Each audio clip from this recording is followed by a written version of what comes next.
तरीके और भी है, इस तरह परखा नहीं जाता। तरीके और भी है, इस तरह परखा नहीं जाता।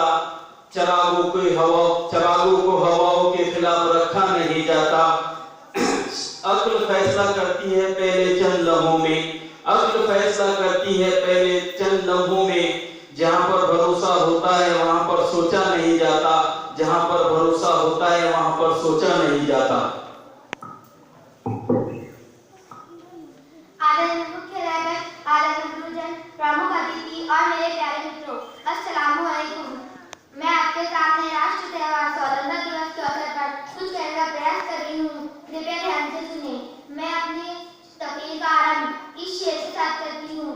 विक्षत देता राष्ट्र हमारा रंगला की कुर्बानी है, विक्षत देता राष्ट्र हमारा रंगला की कुर्बानी है। फर्क से अपना परिचय देते हम सारे हिंदुस्तानी हैं, हम सारे हिंदुस्तानी हैं। 15 अगस्त भारतवर्ष का एक राष्ट्रीय त्योहार है।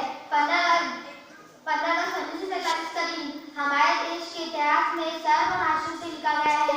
इस शुभ दिन हमारा देश सैकड़ों वर्षों की अंग्रेजी पराधीनता से स्वतंत्र हुआ।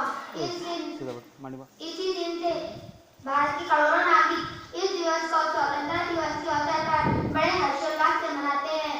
इस दिन प्रत्येक वर्ष भारतवर्ष की राजधानी दिल्ली में लाल किले की पचीस पर प्रधानमंत्री राष्ट्रीय ध्वज फहराते हैं तथा देशवासियों के नाम संदेश देते हैं। राष्ट्रीय ध्वज को 21 तोपों की सलामी की जाती है। तत्पश्चात राष्ट्रीय गान होता है। स्वतंत्रता तथा समृद्धि का प्रतीक ये दिवस भारत के कोने कोने में बड़ी धूमधाम से मनाया जाता है। 15 अगस्त की सुबह राष्ट्रीय स्तर के नेतागण पहले राजघाट आदि समाधियों पर जाकर महात्मा गांधी आदि स्वतंत्रता सेनानियों को राष्ट्रीय